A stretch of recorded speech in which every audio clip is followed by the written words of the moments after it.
StockX announces a partnership with Walmart? Is this a smart move? We're going to discuss that this time on Fire Footwear.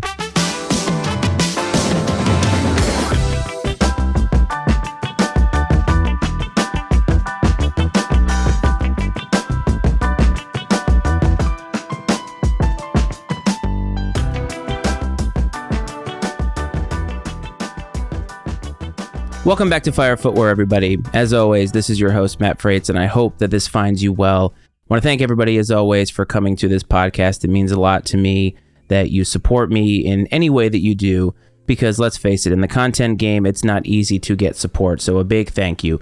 Before we get into today's topic, I do want to mention at the top that if you are a follower of me, then you most likely are also a follower of the Sneak This podcast, and you know, I've talked about them quite a bit.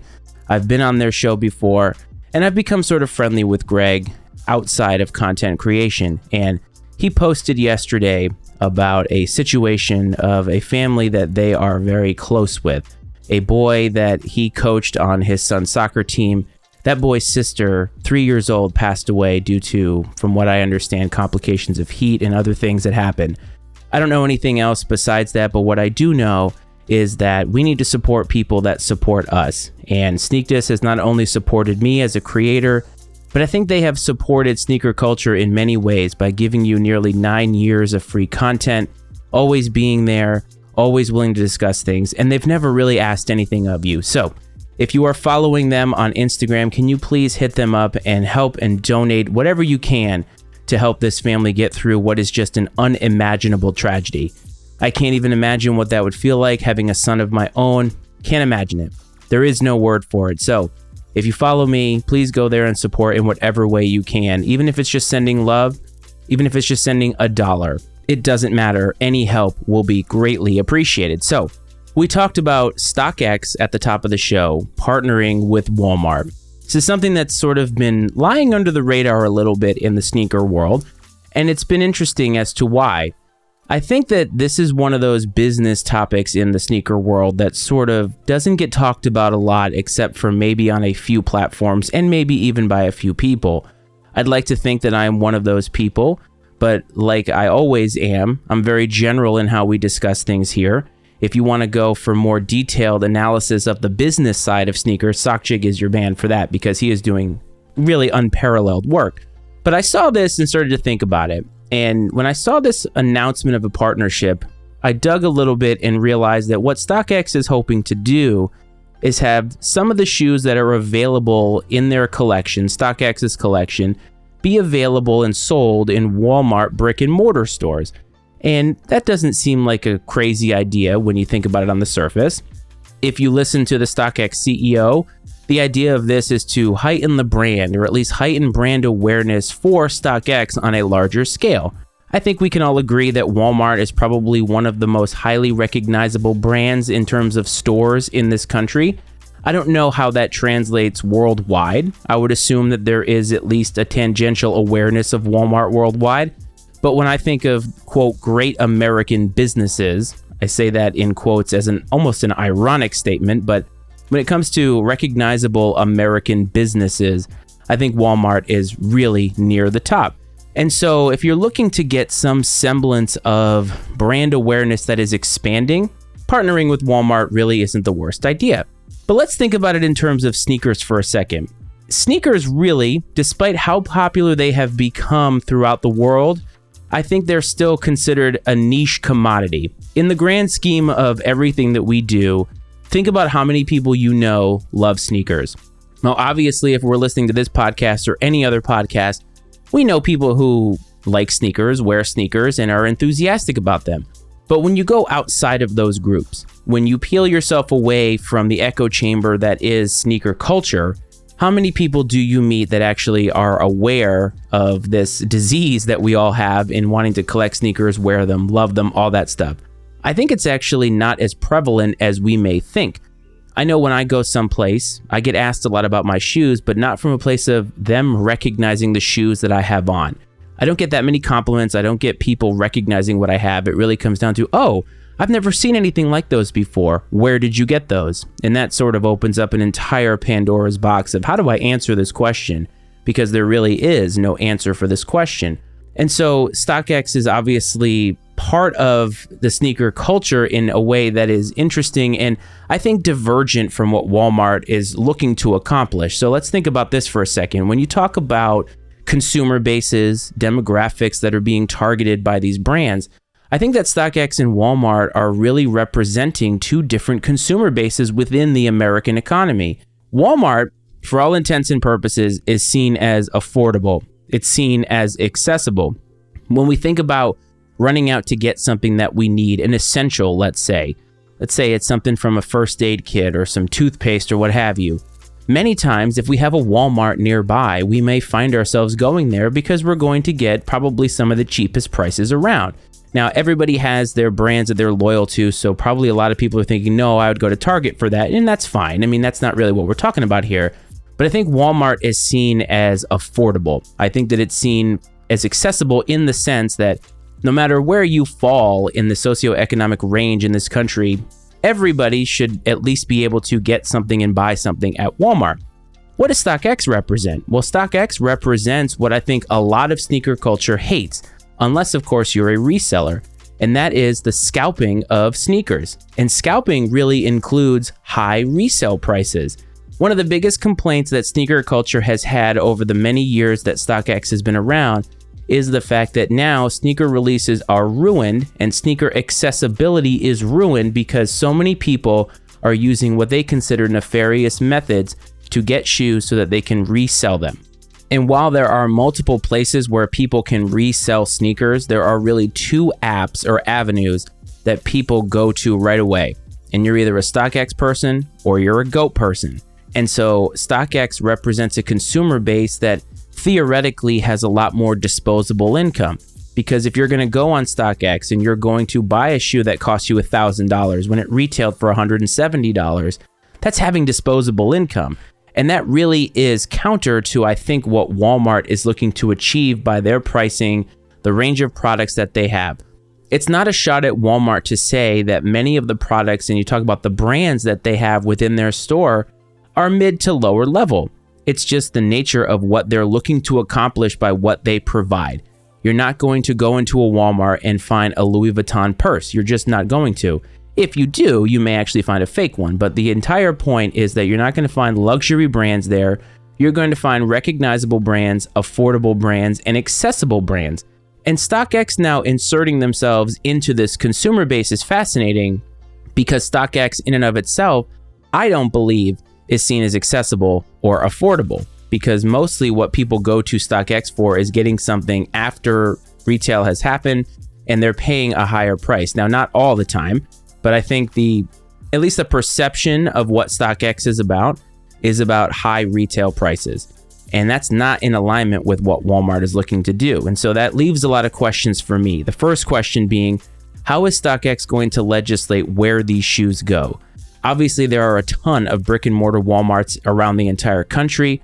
Are they going to be in every Walmart? Is it going to be specific to places that maybe StockX knows based off of their sales data where people are buying shoes, where sneakers are a little bit bigger? Are we going to see them, let's say, near New York City or Los Angeles or even the DC area?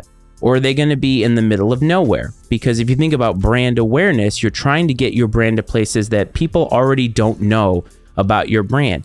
And so you want that to probably be in places like North Dakota, South Dakota, Montana, but maybe that's not what they're looking to do. And then the next question is not just where are they going to be, what's going to be there? How are they going to be sold? And from what I understand, they are going to be sold at StockX prices because they are running off of the entire model of something is worth what people are willing to pay. But they're not necessarily willing to pay it at Walmart. And I think that's where this fundamentally could break down and kind of backfire on StockX, because while their brand is getting out there, are they getting positive brand attention? And that's what they're looking for. And so you get StockX, who's considered a poster child for this culture or this subculture within sneakers that people do not like. And can the objectives that they're looking to achieve be met through this partnership? What kind of accessibility are we talking about here? Are there going to be sneaker releases? Are there going to be specific times within a month where sneakers are going to be available? Is everybody going to be able to get them? How are they going to decide this? And I think the biggest problem that StockX faces, and honestly any authentication process faces is that fakes and reps are so good now. How are you going to guarantee that people are going to be getting what they pay for? Because again, if you go back to the idea of what Walmart is and where Walmart places itself or is placed within the economic structure of this country, it's again seen as affordable and accessible. And so are we really expecting people to go in there and pay $400, $500, $600, $700 for a pair of shoes? That's not to say that there aren't items within Walmart that cost that much money. The idea is the value that you're getting for that, and how are you going to make sure and really sure up the fact that people are going to be getting 100% authentic goods. You know me, I don't get on anybody for how they participate in the culture. We talked about that last week. But in this case, when it comes to the kind of money that people are willing to spend on shoes, these companies should be making damn sure that everybody is getting what they are paying for. And at Walmart, the stakes, in my opinion, are even higher because now people are going in there who maybe shouldn't be spending this kind of money on sneakers. Not always going to be the case. There are going to be plenty of people who are going to go to a Walmart because they know that the shoe that they want is there. Fine, that's all well and good. What I fear is that the people that are going to see it, the people that are going to want to buy it, are the people that maybe aren't accessible to sneaker culture, who maybe don't have access to the kind of money that it costs to be on the resale market. And so are they going to get a false sense of security of going there and thinking that this is something that they should buy? I have no idea, honestly. And it doesn't mean that my feelings or my trepidation about this means that this partnership is going to fail.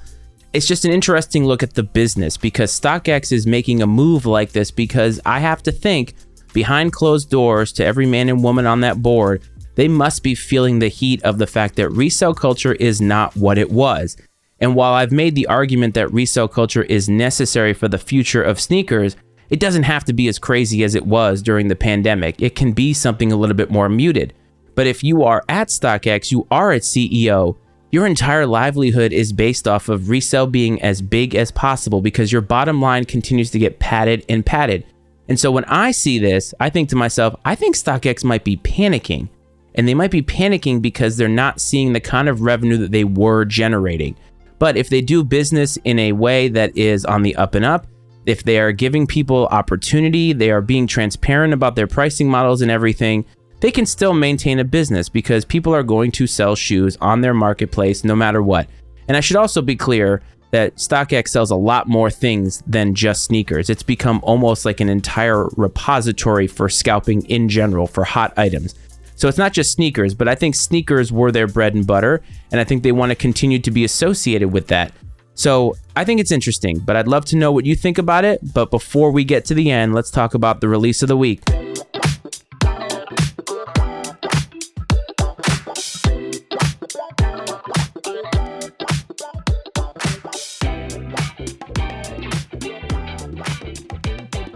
Release of the week, where I like to highlight a shoe that catches my eye. It's not always hype. Sometimes it is. It's just one that I want you to know about. So if you bring yourself back to, I want to say 2020, and you think about the Jordan 1 High Mochas, not the Travis Scott Mochas, but just the Jordan 1 High OG Mochas. I think it's one of the most rep shoes of all time. It certainly was super popular. It's a black toe. You've got that brown. It looks very, very good, especially in the fall and all that kind of stuff. But I think it's just a fire shoe in general. Now, they're coming out with a low top version. Now, this is the OG low top version. That's coming out on September 21st. I'm not going to lie to you. I actually think the low top version is better than the high top version. This is a shoe that I think is going to go with a lot of different things. Hopefully, the quality will be premium. It's a nice looking shoe. If you like the high top, you're going to like the low top. And so that's my release of the week because I think it's just a great look. Anytime you get a Jordan 1 low OG cut, it's a great day and a great week. I don't know how much it's going to cost, probably $150, $170, hell, maybe even $200 these days. All I know is that if you're into it, go ahead and get it. So what do you think about StockX partnering with Walmart? Do you think that it's a mistake? Or do you think that maybe there are going to be some benefits to be had on both sides? Let me know.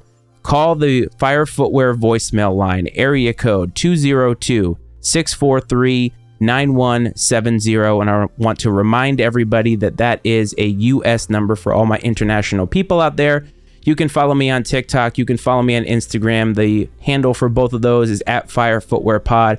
love to talk to people. Send me a DM. Love to add people to our group chat and just chat sneakers all day long. We are on YouTube, so if you are a YouTube lover, a YouTube subscriber, go to Fire Footwear, a sneaker podcast, and you can find all the videos that I do that are a little bit different than what I do here. I like to give added value there, and so go there, like, subscribe, all that good stuff. Hope this finds everybody well, fam. Hope this finds everybody safe. I love doing this show for you, and I want to thank you, as always, for tuning in. I'll talk to you next time. This is Fire Footwear.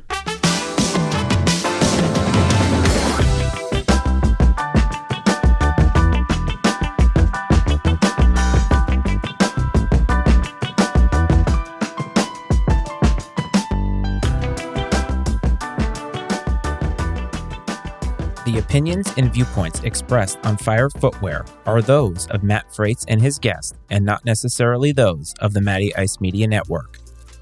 Fire Footwear is exclusively owned by Matt Frates and is brought to you by the Matty Ice Media Network.